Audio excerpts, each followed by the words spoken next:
Hola, ¿qué tal? Bienvenidas, bienvenidos. Gracias por acompañarnos a una emisión más de la Náusea TV. El día de hoy me encuentro con Rafael de la Garza, un servidor Héctor Oz. Y bueno, ha llegado el momento que no podíamos aplazar por mucho más, que es tocar lo que tiene que ver con las elecciones, las próximas elecciones que se van a celebrar en nuestro país este fin de semana, el día domingo, 2 de junio del 2024. Sabemos ya la muy cacareada por todos lados consigna de que se trata de las elecciones más grandes en la historia de la democracia incipiente en nuestro país, lo cual es obvio en términos del crecimiento demográfico y demás, pero bueno, sabemos que el asunto trascendental es evidentemente la elección que se da a nivel presidencial. Sabemos quiénes son las dos candidatas, el candidato que se encuentra en la contienda. Ya daremos nuestras opiniones, nuestro análisis al respecto. Además, se eligen, por supuesto, la Cámara de la Unión, el Congreso de la Unión, ambas cámaras, tanto diputados como senadores, 8 gobernaturas a lo largo del país, sobre las cuales haremos algunos comentarios ahí de forma aislada. No podemos abordarlas todas en profundidad, pero sin duda vale la pena que hagamos algunos comentarios sobre alguna de ellas. Y bueno, un número importante de alcaldías y de congresos locales, lo cual también pues, es un universo importante que tiene consecuencias para las propias realidades locales, pero bueno, de lo que se trata más o menos en esta charla que vamos a tener por estos próximos minutos, pensar un poquito en ese proceso electoral, ¿no? Sabemos que fue un proceso que se extendió por más de lo normal. Si bien en México tenemos periodos de campaña que son anormalmente largos considerando o comparando con otros países, lo cierto es que en esta ocasión tuvimos particularidades propias de la configuración que se da después de que Morena está en el poder. Y lo cierto es que llevamos a ciencia cierta más de un año con un proceso electoral, es de forma ilegal, alegal o paralegal, o como lo quiera usted llamar, pero al menos desde junio del 2023 se inició este proceso de las llamadas corcholatas.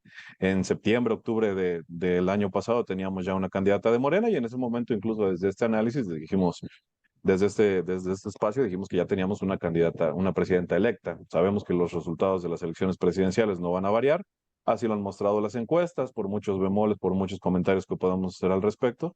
Lo cierto es que hay una tendencia clara, una tendencia marcada que no se va a revertir, y que ya tiene unos resultados más o menos garantizados en esos términos. Pero bueno, analizar todo lo que hemos visto en los últimos meses, todo lo que tiene que ver con ese proceso electoral, y quizá, bueno, hacer algunos apuntes respecto a la jornada electoral del próximo domingo y qué pinta para en el futuro inmediato para México, cómo se han configurado estas alianzas, estos frentes amplios en los dos lados, tanto el lado del gobierno como el lado entre muchas comillas, oposición. Y bueno, por ahí ver qué aspectos podemos tocar. Se nos incorpora también David Shala para unirse al análisis. Y bueno, estamos comenzando, David. Le voy a ceder la palabra a Rafa para que empiece con algunas impresiones y seguimos ahí la plática. Rafa. Gracias, Héctor. Saludo a David. Un gusto estar aquí con ustedes otra vez. Em, pues mira, sí, como tú decías al principio, lamentablemente, pues tenemos que tocar este tema. Ya habíamos dedicado un programa cuando las corcholatas dejaron de ser corcholatas y metieron candidatos. Y ahí pues señalábamos que qué podíamos esperar del proceso, pues un proceso que se va básicamente a caracterizar por descalificaciones, por campañas sucias, y pues efectivamente eso, no, digo, no era tan difícil de prever, toda vez que hay pues una debilidad, ¿no?, de la oposición muy grande, no solamente en términos de propuestas y de programas de gobiernos, toda vez que son partidos agotados, ¿no?, fracciones políticas agotadas, eh, sino también nos vamos a encontrar con todas estas situaciones que, insisto, se han confirmado, todas las descalificaciones a nivel internacional. Esto, digamos que no podemos negar que están innovando. No, tampoco estamos diciendo que es la primera vez, pero recordemos esta campaña que inicia con el New York Times y luego se va a España, y desde España empiezan estos hashtags, ¿no?, que fueron muy insistentes y con mucha fuerza, y que eran reproducidos y ¿no?, desde varios lugares. Esto fue de alguna manera lo más llamativo, obviamente porque no regula el INE este tipo digamos, de manejos en las redes sociales, no tiene la fuerza, digamos, puede regular los mensajes oficiales, pero no puede regular el troleo y todas estas cuentas falsas, etc. Entonces eso fue muy, digo, se confirmó, evidentemente, y vimos que en realidad iba a ser muy difícil que levantara una campaña en esas condiciones con una candidata con esas características, como Xóchitl Gálvez. Vimos los dimes y diretes entre los partidos que se supone que están coaligados, acusaciones a diestra y siniestra, ¿cómo le diríamos? Chapulineo, al principio, en medio y al final, ¿no? De para todos lados, de Morena para el PRI, de PRI para Morena, de PAN para no sé dónde, y de MC para el otro lado, en fin. Entonces, pues en realidad, ¿qué se puede, digo, ya que ya terminó el proceso, qué podemos señalar, aparte de estas constantes que previmos hace varios meses? Pues lo primero que llama la atención es, y lo comentábamos en el programa, es que a pesar de que ha durado tanto el proceso, pues como que les ha salido más o menos bien, ¿no? Porque la verdad sí, un año, o sea, estamos hablando que fue escandalosa la manera en la que Morena y particularmente el presidente de la República decidieron instalar una agenda, ¿no?, de campaña de acuerdo a sus necesidades y a sus capacidades, no de acuerdo a los tiempos oficiales que marca la ley, ¿no? Entonces, esto hay que ponerlo en perspectiva porque es algo que es probable se vuelva a dar, ¿no? Es decir, esto de madruguetes, de hacer cosas por afuera. De hecho, Morena lo ha hecho desde que es Morena, ¿no? Así que esta idea de que no es candidato, le dan un puesto en el partido, pero ya todo el mundo sabe qué es, pues es, ¿no?, trampita así, bastante evidente. También hablamos de los órganos electorales, del tribunal, del INE, y bueno, pues dijimos que pues, evidentemente se iba a quedar más claras las divisiones al interior del INE durante el proceso. Efectivamente, lo vimos, ¿no? Que si le van a dar el voto al extranjero, que si no, se enfrentan ¿no?, los consejeros. Entonces se ve que ahí están dos grupos claramente marcados, uno prooficialista, el otro oposición, que se están tomando su trabajo muy en serio en términos políticos, y lo mismo pasa en el tribunal electoral, ¿no? Entonces, pues sí, el tribunal, ¿no?, también con sus conflictos internos, todas las instituciones, y pues, como decía el presidente, lo censurando en la mañanera. Ese era como el deporte, digamos, diario. La mañana antes de ir a correr, a ver, que recorten la mañanera de tal día porque dijo que esto, que porque dijo el otro, ¿no? Y entonces, pues una farsa, en realidad, una simulación, porque el presidente, sabiendo lo que iba a pasar, igual lo decía, y luego decía, bueno, hay que editarlo, ¿no? Porque nos dicen que hay que cortarlo, pero el palo dado ya ni Dios lo quita, como dice el dicho, y bueno, al final de cuentas el INE en este conflicto interno se ha debilitado como institución y además ha debilitado su imagen frente a la sociedad, y entonces no tiene todas las uñas en la mano, le faltan algunas. Entonces el presidente aprovecha la situación.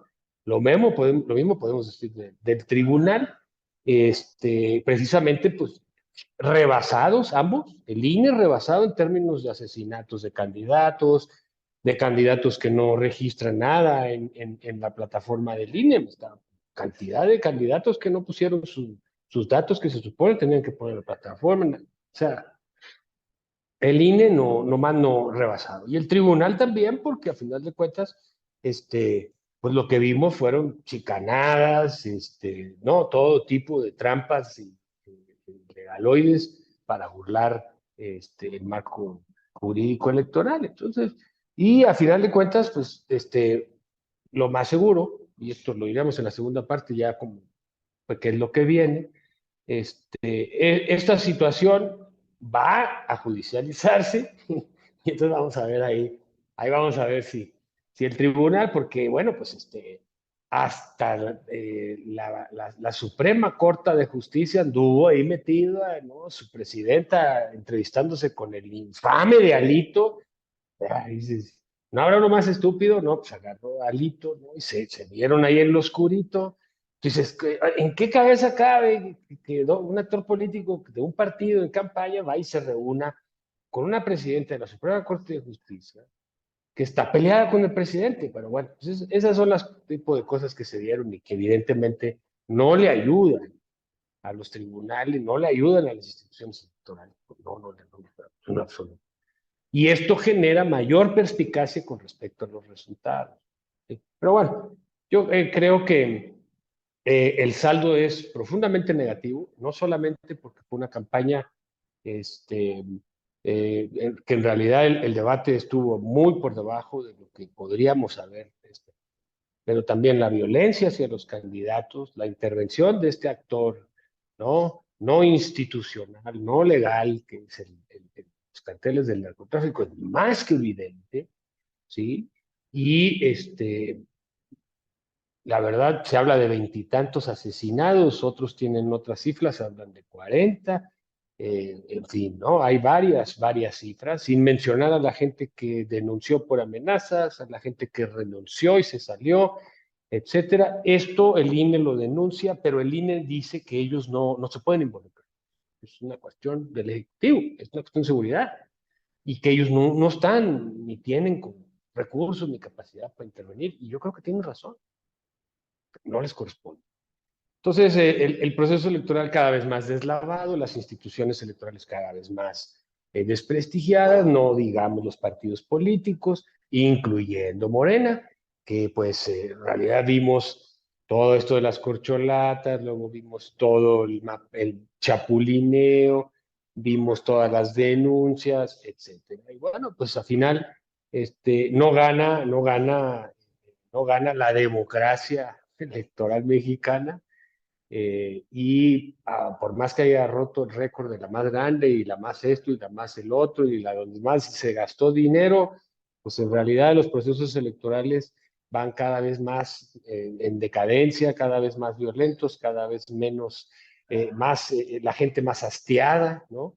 La verdad, prender el radio y escuchar los spots era como una bofetada en la cara con dinero público, que Alito, ¿no? Te dijera todo lo que no va a hacer, todo lo que no piensa hacer. Entonces, bueno, que incluso el Movimiento Ciudadano se lleve la medalla como que los que organizaron mejor en términos de relaciones públicas y publicidad, con las cancioncitas y esto, imagínense.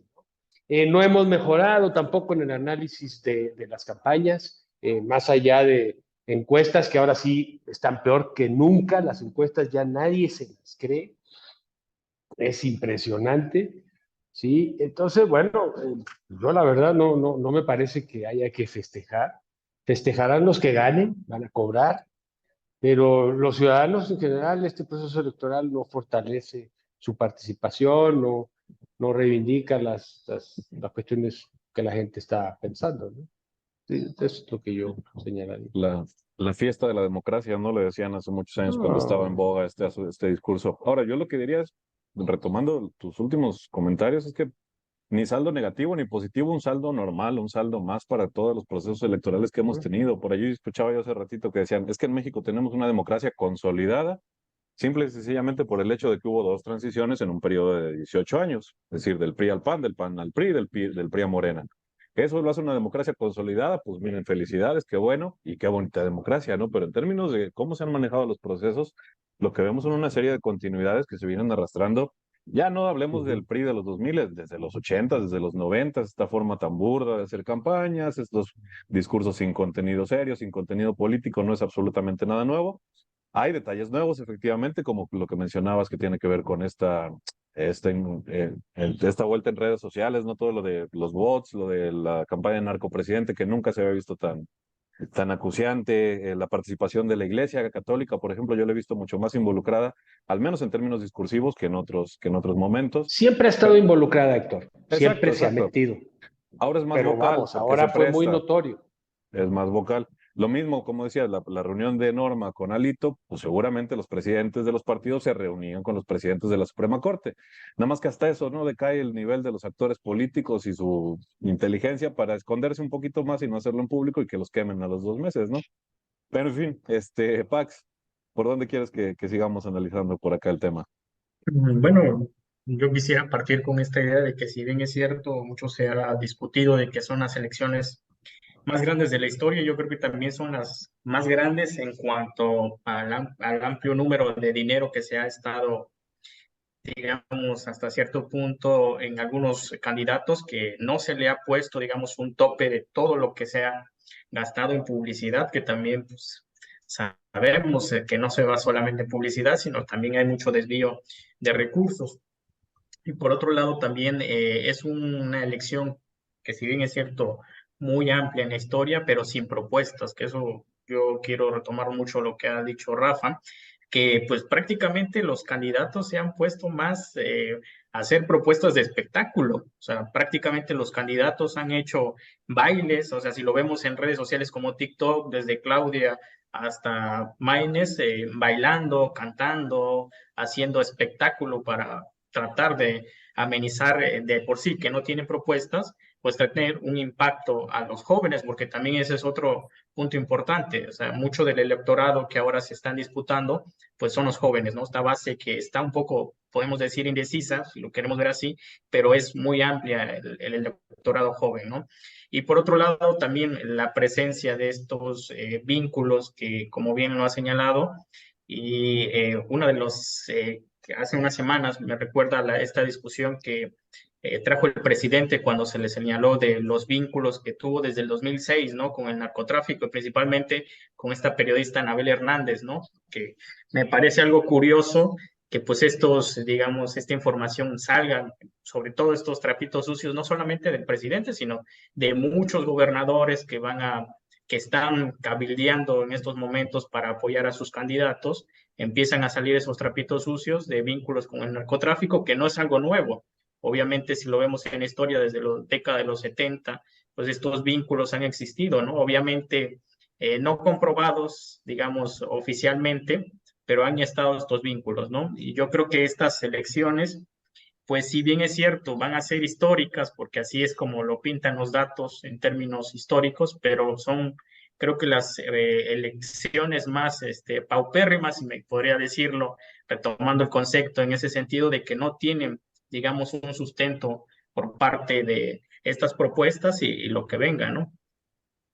Sí, no, ni siquiera suscitan entusiasmo, porque hay que ser francos. Eh, las campañas son generar entusiasmo. Entonces, si es baile, si es fiesta, si es esto, pues eso es consustancial a la historia de las campañas, ¿sí? Efectivamente. Y tal vez lo novedoso, que es más moderno, es esta idea de la campaña negra, que es, digamos, en Estados Unidos se viene usando desde hace muchos años, probablemente desde los 60, 70, ¿no? En donde la idea es básicamente desprestigiar al adversario. Y sí, ríos de dinero, pues sí, también, ríos de dinero, no lo vamos a negar, ¿no? Pero, pues no sé, digo, a mí me parece, sí, que aquí un elemento disruptivo es algo que parece compartimos que no, no genera entusiasmo, que se supone que eso es lo que a final de cuentas tiene que hacer, generar entusiasmo, una cierta participación de la ciudadanía. Y pues en realidad, pues sí se ven los actos muy bien armados, a algunos se les cae el tinglado y se mueren varios, pero en general, pues no, tenemos una dinámica que se retroalimenta, se alimenta a sí misma y funciona. Pero no genera, insisto, altos ratings para, por ejemplo, los debates, ¿no? Incluso el último debate creo que fue el que menos rating tuvo, lo que habla precisamente de... Entonces, no esperamos campañas así de alto nivel, no, no, tampoco, si eso tampoco lo pedimos, ¿no? Pero ya entrando en casos más cercanos, porque la nacional, pues es difícil. Yo te puedo Ah, hablar de mira, la de Veracruz, por ejemplo. antes de que entres a ese nivel, nada más pensar, por ejemplo, a lo mejor lo que valdría la pena analizar en términos de eso, de análisis, que no estamos ahorita hablando de los candidatos en sí, sino del proceso, es que si bien hay muchas continuidades, sí es cierto que es la primera vez que tenemos elecciones en un régimen distinto, que no es el del PRI y no es ese régimen de la transición que se dio entre los tres partidos, ¿no? Entonces, el hecho de que no haya tres partidos, sino que haya dos polos, Lo que vuelve esto es una elección plebiscitaria en la que no importan los proyectos, no importa lo que se debate, lo único que importa es si estamos a favor o si estamos en contra, y en este caso Cambio o evidentemente de continuidad, Morena. sí, En este caso, sí. evidentemente, de Morena, y más que Morena, de López Obrador. Entonces, pues sí, no se discuten para nada propuestas, no se discuten para nada nuevos proyectos. Cuando menos hace 6 años sí había una visión distinta del país, que era la que ponía López Obrador sobre la mesa.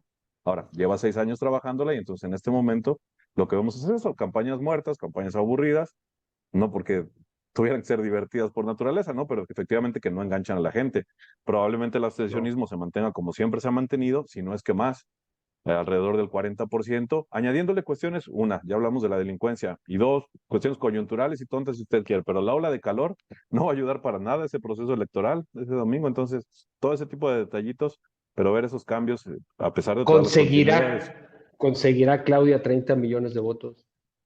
Yo creo que esa es la pregunta fundamental, porque puede ser que el margen de distancia sí lo mantenga contra Gálvez, pero si no consigue esos 30 millones de votos, entonces hablamos de una depreciación en el poder de Morena, lo cual sería bastante lógico, ¿no? 6 años en el poder desgastan a cualquiera.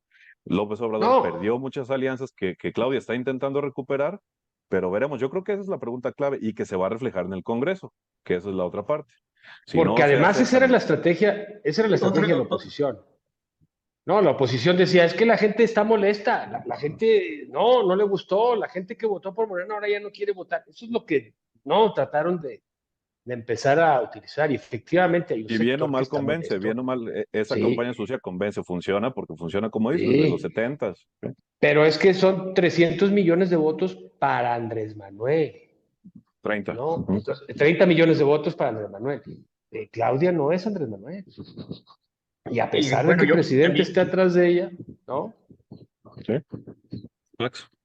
poner de acento que pues en estas elecciones pues la figura de un líder, dejemos un líder, un político carismático de fondo no aparece, a No. diferencia de Andrés Manuel López Obrador, que fue un referente y que lo ha sido no solamente desde el 2006, sino ya viene desde el PRD, que ha sido un líder que ha tenido presencia, ha tenido no solamente presencia en el escenario político, sino ha sabido cabildear sus redes. En este caso vemos que ni Claudia, ni Xochitl, ni Maires, pues son esos líderes carismáticos que, digamos, podían tener una posición en el escenario político mexicano, ¿no? Y vemos que por eso también Sí, se ha desdibujado pues la figura de cada uno de ellos, ¿no? O sea, si lo vemos a Claudia, sus discursos, desde cuando era jefa de gobierno en la Ciudad de México, pues prácticamente, o sea, la veías hablar y no te impresionaba nada.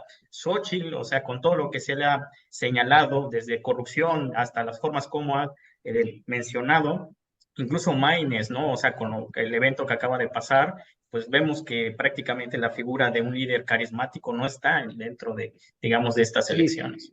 definitivamente. Y esto no es de mérito de Claudia, que tiene una carrera política envidiable y que surgió de un movimiento estudiantil, en el cual aquí su servilleta estuvo hace ya, mucho tiempo. Sí, entonces tenemos una mujer que ha tenido una carrera interesante, más su carrera académica, y que por cuestiones del destino al final pues llegó hasta donde llegó y que forma parte de un proceso de una nueva generación, ¿no? De cuadros políticos que no son priistas, que no son panistas, que no pertenecen al viejo régimen, que son estas nuevas generaciones que entran a la política a partir de la transición de los años 80. Entonces, efectivamente, no tiene no, ese carisma, ¿no? No, Pero aquí la clave es qué va a pesar más, y es algo que ninguna encuesta nos lo va a poder decir hasta los resultados del 2 de junio. ¿Qué va a pesar más? La gente que desmovilizó a Andrés Manuel durante estos 6 años, la gente que lo dejó de apoyar, académicos, mujeres, sectores de la sociedad civil a los que no llegó como se había pensado, o, por ejemplo, aquellos jóvenes de 18 años que reciben su beca y que van a votar por primera vez, aquellos adultos mayores que están empezando a recibir su pensión, aquellas mujeres, aquellos científicos que sí pueda jalar Claudia de nuevo. Ese balance no lo vamos a ver hasta el día de la elección, pero yo creo que eso es lo que va a definir si Claudia empieza a gobernar con una legitimidad parecida a la de López Obrador, o empezamos a ver ya las primeras muestras de desgaste de este régimen de la autodenominada Cuarta Transformación. Creo que va a ser sí. interesante ese ejercicio y que, insisto, se va a ver en las cámaras y en la profundidad de los cambios que se puedan hacer en función de ello. Si quieren, comentamos un poquito los casos locales. Hay 8 casos de gobernaturas.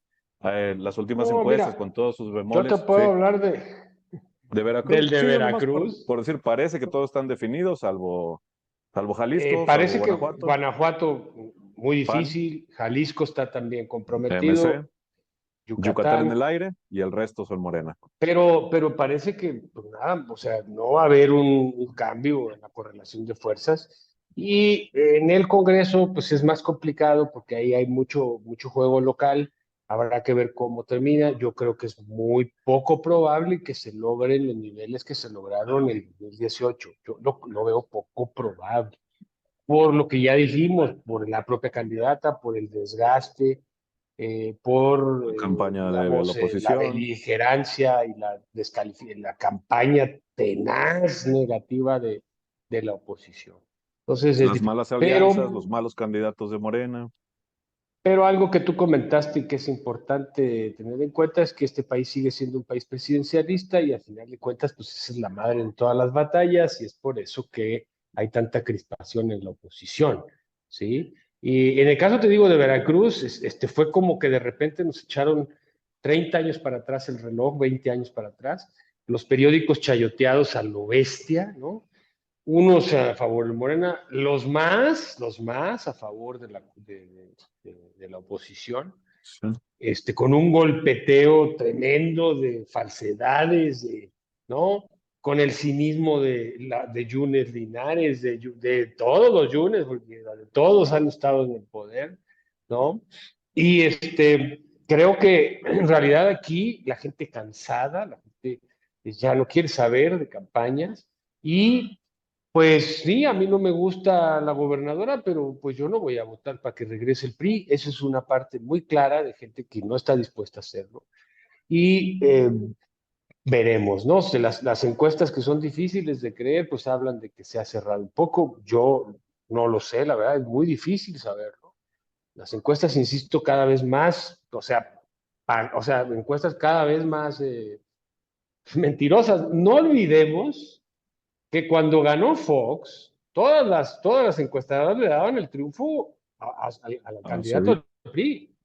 Solo una, creo que María de las Heras o alguien Es así, de las eras, es dijo que para iba a meter, ganar sí. Fox. El resto todos estaban y mira lo que pasó. Entonces, Sí.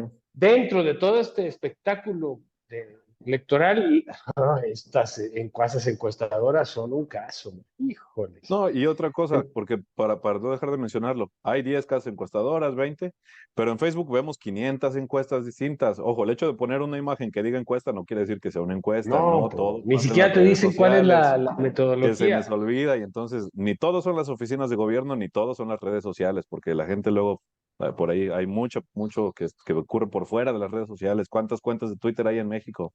No tiene nada que ver. Pero bueno, sí impacta en la opinión pública y demás.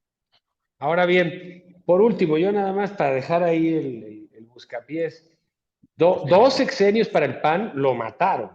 El PAN se murió después de dos, o sea, no aguantó, fue mucho y reventó el partido.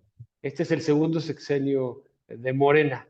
Sí, vemos que ya hay algunos costos políticos que ha tenido que cargar la candidata. ¿Sí? ¿Podrá este gobierno, sí, mantener el nivel de popularidad y poder repetir en 2032, 2030? 30. Eso es importante también preguntárselo porque, pues al final, sí, como pasó con el PAN, un partido no soporta, o sea, la mayor prueba para un partido no es ganar elecciones, es gobernar. Ese es el problema. Porque al gobernar, todo lo que se dijeron en campañas pasa un segundo término y ahora de lo que se trata es que no te tumben, que te mantengas en el poder. ¿Sí? Entonces podrán, lo dejarán gobernar. Esto también habrá Esa es que buena pregunta y verlo, el sí. PAN Eso es lo que estar implosionó. atento. Y el PAN implosionó, fue de adentro, se cayó de Por adentro. Entonces, supuesto, ahí, por mantener el ojo en supuesto. Morena, sí. Va, ¿Se va a dejar de meter el señor presidente en política? Lo dudo mucho. Quebrar, Monreal, sí. Híjoles, entonces eso pues para la futura presidenta no va a ser a su favor, eso va a crear tensiones y no, pues no falta el que diga, no me vas a hacer lo que yo quiero, Claudia, entonces voy a ir con tu patrón, ¿no? Y entonces así como le hacían con Calles, ¿no? Que lo iban a ver a Cuernavaca porque, no, Pascualito, Pascual Ortiz Rubio, pues no era nadie, ¿no? No es el caso, insisto. No se vaya a pensar que estoy ninguneando a Claudia. Yo creo que Claudia tiene personalidad como para poder sortear esta situación, a pesar de que siempre ha sido incondicional de AMLO, pero pues eso también habrá que verlo. De eso depende mucho que el Morena se sostenga, porque si la presidenta y el líder moral se pelean o hay conflictos entre ellos, eso va a tener un impacto directo en Morena, directísimo, como pasó con el No, PRD. y ni siquiera, exacto, porque ni siquiera es el caso del PAN, que era más o menos homogéneo, sino que Morena es un Frankenstein. Entonces, olvídate de esa relación que va a ser conflictiva, sino Ebrard, Monreal, qué sé yo, los grupos locales, los gobernadores, que cada vez Claro, vayan pesando más claro. como pasó con el PRI. En fin, interesante, pero es buena esa observación, 12 años son cruciales, Pax. Si quieres para ir cerrando. Sí, yo creo que lo que vamos a ver en estas elecciones, yo lo digo en términos generales, es primero que, aparte de que el presidente Andrés Manuel López Obrador, como lo ha dicho reiteradamente en sus mañaneras, después de este sexenio se retira, relativamente se retira a ya la vida política, pues vamos a ver un cambio, ¿no? Porque pues, ya lo hemos visto en el sistema de partidos mexicano, cuando se va la figura del líder moral, como bien lo ha dicho Rafa, vamos a ver esa ruptura que va a tener al interior, o sea, también hay que señalarlo, es un Frankenstein, pero este Frankenstein ya tiene rupturas al interior, no recordemos lo que pasó tan solo para elegir al candidato de Morena, qué pasó con El Ebrard berrinche. y con los demás candidatos que se soltaron, ¿no? O sea, ya vemos que ya empezó la fractura al interior. Ahora vamos a ver si Claudia puede sostener quien vaya a ser, digamos, el candidato de Morena para el 30 y también cómo se va a reconfigurar esta oposición si no logra también sostener el número, digamos, de lo que dicen las encuestas, estas encuestas que pues, obviamente ya lo hemos señalado, pues desde la elección del candidato de Morena fue insostenible una encuesta. Ahora vamos a ver si estos mismos números se mantienen, entendiendo que ya no va a estar el líder moral. Vamos a ver a otros líderes que van a surgir, pero ya no con la misma fuerza al interior de Morena, ¿no? Y de por sí no lo ha tenido, y vamos a ver cómo se va a reconfigurar, digamos, el escenario político en nuestro país. Sí, el conflicto está cantado. El líder moral, por un lado, el presidente de la República, por el otro. Ya hay ejemplos históricos. La tensión está. Y dependerá del comportamiento de AMLO, de Claudia. Esto es lo más interesante para que el partido se mantenga. Porque si no, a mí me da la impresión que soñamos por mucho tiempo que el nuevo sistema de partidos iba a ser cuando el PRI y el PAN se rompieran y el PRD se rompiera. Y en parte eso ya sucedió. Pero parece ser que ahora, más bien, el nuevo sistema va a surgir realmente cuando se parta Morena. Y entonces tengamos nuevos partidos que no tengan nada que ver, o sea, ni con el PRI ni con el PAN, que van a seguir compitiendo, aunque sean enanos, son como esas estrellas enanas, ¿no? Que eran enormes y luego se hacen chiquitas. Pero, y un partido ebrarista y un partido de quién te, o sea, si el Morena, que es esta arca de Noé, naufraga, pues cada quien va a agarrar para su lado y entonces ahí podemos ver a lo mejor ahora sí el surgimiento de un nuevo sistema de partidos ya con actores ya totalmente decantados. Sí, estoy Ni alucinando si mejor, ustedes ni quieren, mejor, pero ni bueno, mejor, ni peor, pero digamos, distinto. sí, No, esas y son a las mí, posibilidades y bueno, sí, pues sí, a veremos, ¿no? mí, más que esa disputa entre AMLO y Sheinbaum eventual, yo creo que lo que pasa adentro de Morena, quiénes son los cuadros que pueden, bueno, cuadros por llamarles de alguna forma, porque esa es la otra parte, los cuadros que están siendo invisibilizados en Morena, que a lo mejor se corran más a la izquierda a buscar otra alternativa, pero bueno, esta conversación la mantuvimos en este análisis pensando un poco en el proceso, en el sistema de partidos, en el proceso electoral. Nos faltan evidentemente hacer un poco de perspectiva respecto a la próxima administración y evaluar en la medida de nuestras capacidades lo que fue el sexenio de López Obrador, pero lo dejaremos para los siguientes meses, antes de octubre, que tengamos ya un cambio. La siguiente semana ya tendremos presidenta electa, que en realidad ya está, solo falta su confirmación oficial, pero seguiremos pendientes por estos espacios de seguir dialogando estos temas. Como siempre, agradecerles que nos hayan acompañado, pedirles el like, el comentario en el video, la recomendación, suscribirse al canal y nos encontramos por aquí próximamente. Gracias a todos, gracias Rafa, gracias David.